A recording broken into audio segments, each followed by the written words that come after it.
Hello students. तो आज हम जनरल इंग्लिश सेकंड सेमेस्टर का थर्ड लेसन जो कि एक आर्टिकल है taking the law into their hands, जो कि इसका मतलब होता है कि कानून को उनके द्वारा अपने हाथों में लेना। अब ये उनके कौन है, इसका डिस्कशन हम इस आर्टिकल में करेंगे। और ये लिखा है JB डिसूज़ा ने, जिनका बर्थ हुआ 1921 में और डेथ हुई 2007 में। तो वो कौन थे? वो म्यूनिसिपल कमिश्नर थे मुंबई के और महाराष्ट्र गवर्नमेंट में चीफ सेक्रेटरी रहे थे, यानी कि उन्होंने ब्यूरोक्रेट वो थे, नौकरशाही वो जानते थे। तो वो भ्रष्टाचार के खिलाफ थे और कुछ उन्होंने पुस्तकें भी लिखी थी नौकरशाही के बारे में। तो आर्टिकल की शुरुआत करते हैं वो एक कार्टून से, जो कि एक न्यूज़पेपर में छपा है, जिसमें एक प्रसिद्ध पर्सनालिटी, यानी कि फेमस पर्सनालिटी, इतनी फेमस कि वो PM हैं इंडिया के 1979 के। अब 1979 में या तो वो मोरारजी देसाई हो सकते हैं, जिनका टेन्योर 77 से 79 था जुलाई तक, या वो चरण सिंह हो सकते हैं। 28 जुलाई 1979 से कुछ महीने वो रहे थे, 14 जनवरी 1980 तक। तो इन दोनों में से कोई वो PM है जो एक लैंप पोल यानी कि खंबे के सहारे से ऊपर चढ़ रहे हैं। और कहाँ पे जा रहे हैं वो जा रहे हैं चीफ जस्टिस ऑफ इंडिया के रूम में मिडनाइट को। क्यों इतना जोखिम ले रहे हैं वो? तो इसलिए ले रहे हैं कि उन्होंने आधी रात को जाके चीफ जस्टिस से कुछ अपने फेवर की बात करनी है।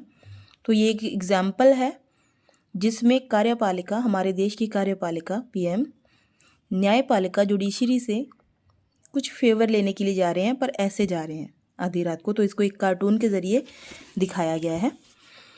तो ये तो होगी एक एग्जाम्पल कि कार्यपालिका को कुछ चाहिए न्यायपालिका से। एक और एग्जाम्पल की बात कर रहे हैं JB डिसूज़ा, जिसमें 1980 में जब इंदिरा गांधी PM बन जाती हैं, थोड़ी देर के बाद का इंसिडेंस है। इस इंसिडेंस से नेक्स्ट इंसिडेंस है कि इंदिरा गांधी जो है जब PM बन जाती हैं तो उस समय चीफ जस्टिस उनको बधाई देते हैं, मतलब एक तरह से उनकी चापलूसी करते हैं कि भाई आपको बधाई हो, मतलब हम आपके साथ हैं, मतलब उनको कुछ फेवर चाहिए। तो एक एग्जाम्पल ऐसी है जिसमें कार्यपालिका न्यायपालिका की खुशामद कर रही है, और एक अगली एग्जाम्पल ऐसी है जिसमें न्यायपालिका कार्यपालिका की खुशामद कर रही है। तो ये हमारी डेमोक्रेसी का हाल है, उस बारे में ये आर्टिकल लिखा गया है कि आखिर taking the law into their hand, किनके हाथ में कानून है। तो इसके बाद आगे वो क्या कहना चाहते हैं अपने आर्टिकल के द्वारा कि ये जो ट्रेंड था आपस में सांठ-गांठ का, कार्यपालिका और न्यायपालिका का, ये 70 से 90 के दशक तक, 70 से 90 के दशक तक ये चला, 1970 से 1990 तक का। पर 90s के बाद कुछ और चीज़ें देखने को मिली इंडियन डेमोक्रेसी में, जिसमें न्यायपालिका ने कुछ ऐसे एग्जाम्पल, ऐसे अपने न्याय उन्होंने दिए, रिमार्क दिए कि जिनकी वजह से ये साबित हुआ कि न्यायपालिका अब वैसी नहीं है। उन्होंने ट्रेंड चेंज कर दिया है। वो जहाँ पे गलत होगा वहाँ पे वो ज़रूर एक्शन और डिसीज़न लेंगे, क्योंकि वो संविधान की सर्वोच्च रक्षक हैं। तो क्या क्या वो एग्जाम्पल्स हैं इस लेसन में दिए हुए, इस आर्टिकल में दिए हुए, कि जब 1993 की बात है, जब मुंबई में दंगे हुए तो एक पिटीशन फाइल की गई महाराष्ट्र सरकार की तरफ से एक स्थानीय नेता के ऊपर कि इसने भाषण दिया तो दंगे भड़के। तो मतलब महाराष्ट्र सरकार अपना रिस्पॉन्सिबिलिटी या अपनी ड्यूटी जो उन्होंने नहीं निभाई दंगों को रोकने में, वो एक स्थानीय नेता के ऊपर थोप रहे थे उस चीज़ को, क्योंकि उस दंगों में तकरीबन 2000 लोगों की जानें गई। पर हाई कोर्ट ने इस चीज़ को अच्छी तरह से देखा परखा और सुप्रीम कोर्ट दोनों ने उस पिटीशन को रद्द कर दिया, यानी कि उन्होंने सही न्याय किया कि महाराष्ट्र सरकार को इसकी जिम्मेदारी खुद लेनी चाहिए। ठीक है, एक और एग्जाम्पल 1996 का, जब दिल्ली में एक बात हुई थी कि दिल्ली में एक व्यक्ति रहता था जो कि दोषी पाया गया इंदिरा गांधी की डेथ में।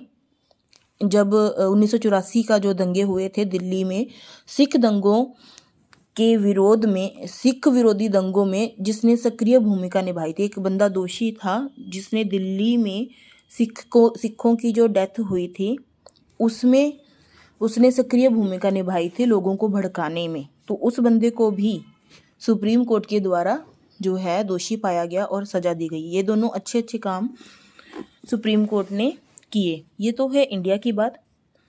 इंडिया के बाहर भी जो न्यायालय हैं उन्होंने, जैसे कि 1954 में अमेरिका की सर्वोच्च न्यायालय ने, उन्होंने भी वहाँ पे जो जातीय भेदभाव तो नहीं होता, नस्ल का भेदभाव वहाँ पे होता है, काले गोरे का, वहाँ पे भी उन्होंने जातीय कट्टरता या नस्ल का भेदभाव जो है उसको गैर कानूनी करार दे दिया, यानी कि वहाँ पे भी न्यायालय ने अच्छा काम किया। तो ये कुछ एग्जाम्पल हैं जिनसे ये पता चलता है कि न्यायपालिका जैसी 1970 से 1990 तक थी अब वैसी नहीं रही। अब इन्होंने अपना चार्ज ले लिया है और जस्टिस करना स्टार्ट कर दिया है। तो और एग्जाम्पल अगर हम देखें इंडिया में, तो क्या और अच्छा काम किया न्यायालय ने कि टैक्सों का पैसा जो हम टैक्स देते हैं लोगों को, वो लोगों का होता है सरकार के पास, पर सरकार इसे बेकार के तरीकों में बर्बाद कभी कभी कर देती है, कभी क्या अक्सर करती है। तो इस चीज़ को रोकने के लिए न्यायपालिका ने अच्छे अच्छे कदम उठाए, क्योंकि अगर न्यायपालिका भी ध्यान नहीं देगी तो फिर क्या ही हो सकता है, लोगों के पैसे जो बेकार जाएंगे तो देश गरीब होगा। पर सौभाग्यवश इसमें उन्होंने अच्छी एग्जाम्पलें दी, जैसे कि जो 5 स्टार हॉस्पिटल होते हैं, 5 स्टार हॉस्पिटल जिनको सरकार ने टैक्स फ्री रखा था और उसको न्यायपालिका ने टैक्स के अंडर लेके आए, वो कि उनको भी टैक्स देना पड़ेगा।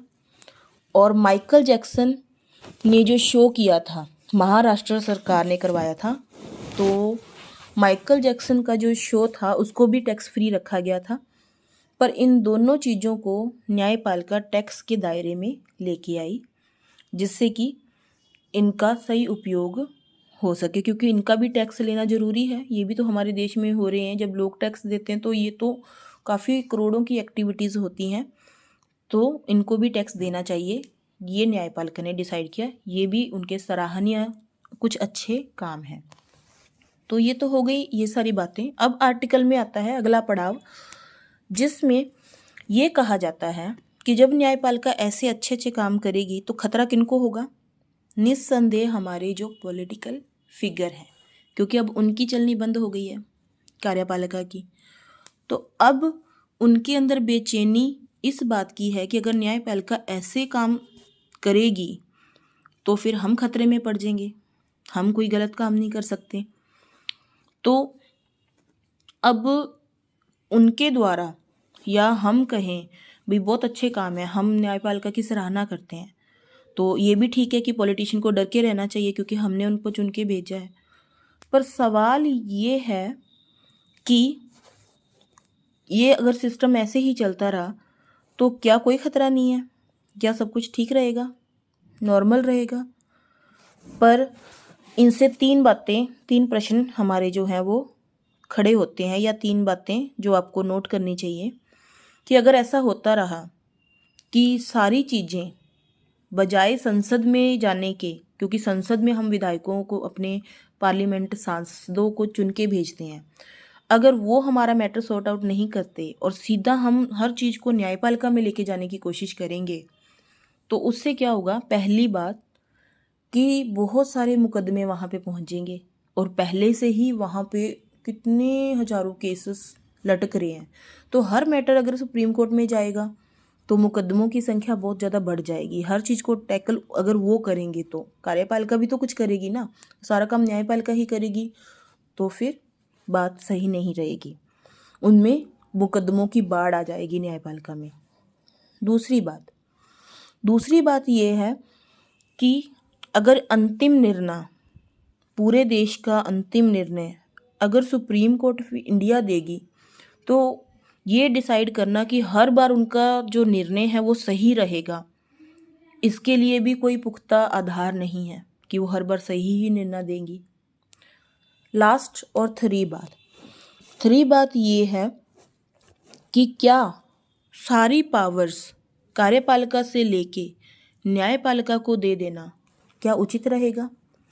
क्या इस बात की श्योरिटी है कि जो जजेस हैं वो कभी गलत डिसीजन नहीं देंगे, या वो करप्ट नहीं हो सकते, या कभी वो संप्रभु ना बन जाएं कि हाँ हम ही सब कुछ करते हैं, उनमें कभी घमंड नहीं आ जाएगा इस बात को लेके?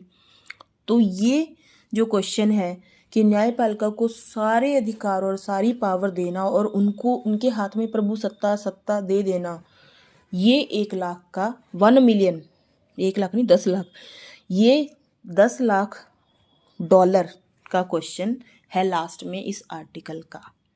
ये पूरे इस आर्टिकल का निचोड़ है जो लिखा है JB डिसोजा ने। बीच में एक पैराग्राफ इन्होंने इस बारे में भी लिखा है, वो मैंने इसलिए रिलेट नहीं किया कि ताकि कन्फ्यूज़न ना हो, वो लास्ट में बता देती हूँ। बीच में एक ऐसा पैरा डाला हुआ है कि आज जो ब्यूरोक्रेट है उनका रवैया जनता के प्रति सही नहीं है।